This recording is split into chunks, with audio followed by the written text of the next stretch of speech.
Joining me now, Lindsay Owens, Executive Director of Groundwork Collaborative. That's an economic policy think tank. And Lindsay, I'm glad you're here because I want to get your reaction to what we just heard the president say, which is that every investment made is a con job. Do comments like that, without presenting evidence, actually undermine his stated goal of curtailing government waste? Yeah, look, President Trump is pushing out tons of misinformation about what organizations like USAID do.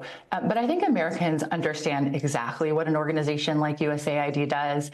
And a lot of what it does is offer public health services around the globe. This is things like nutrition assistance, preventing diseases like cholera, malaria, tuberculosis, administering PEPFAR to help stop the spread of HIV/AIDS. The only thing that President Trump's attack on USAID is going to do is make millions of people around the globe sicker, and people are going to die from this reckless decision.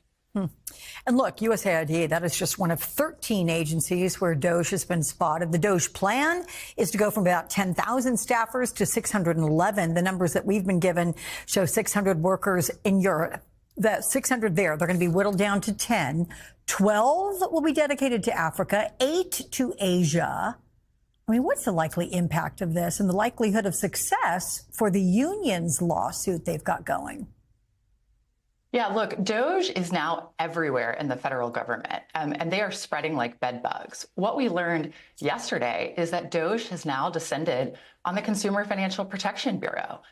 We also learned that Russ Vought, the architect of Project 2025, who is now sworn in as the top official at the department or at the Office of Management and Budget, is now running the Consumer Financial Protection Bureau. And we've learned that Elon Musk is tweeting RIP CFPB. So DOGE has their fingerprints everywhere in the federal government, and they are going after the stuff that matters the most to Americans. Attacking the Consumer Financial Protection Bureau means stopping a critical protection for Americans against financial scams.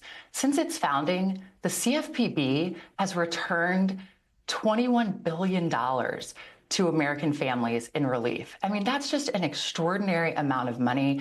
It's so important for Americans who've had to face predatory mortgages, who've had to face predatory debt collectors. I mean, that's really what the DOGE effort is. This is not about government efficiency. This is about stopping, protecting Americans, and it is about Elon Musk's pocketbook. One of the other things we know about what Musk is up to is he is gathering personally sensitive financial information about Americans and about his competitors at all of these agencies that he and his team are entering.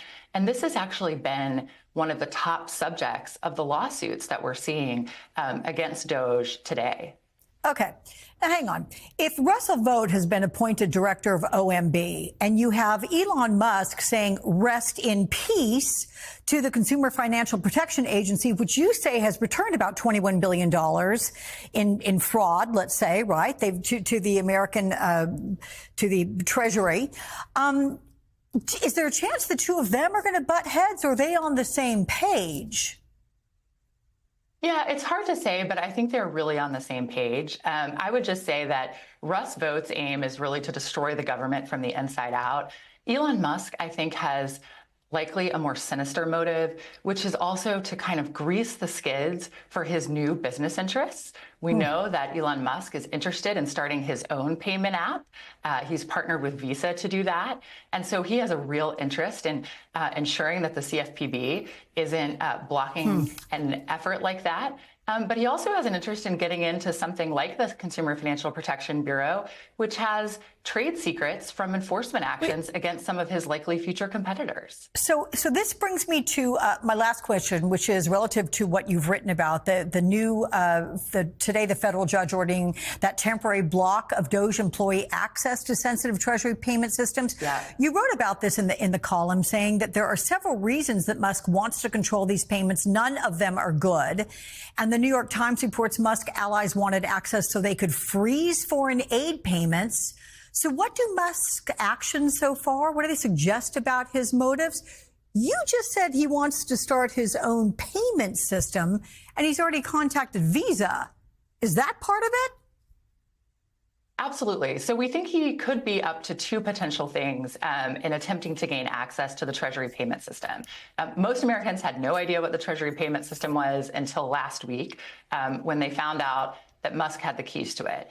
But it basically just pushes out $6 trillion in payments every year, things like Social Security payments to seniors, payments to federal contractors, payments to our United States bondholders.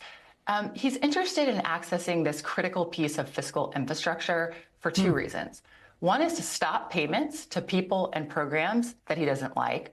But second is the access to the personal financial information and personally identifying information of tens of millions of Americans as well as companies. And that was the subject of the AG's lawsuit last night. And the judge agreed with them and issued a temporary restraining order saying that Musk and Doge can no longer have access to that payment infrastructure, and they have to destroy anything they've gotten so far. Let me tell you, that access is for Republicans and Democrats alike. All right, Lindsay Owens, it's a heck of an article. Thank you so much for coming on to talk to us about it.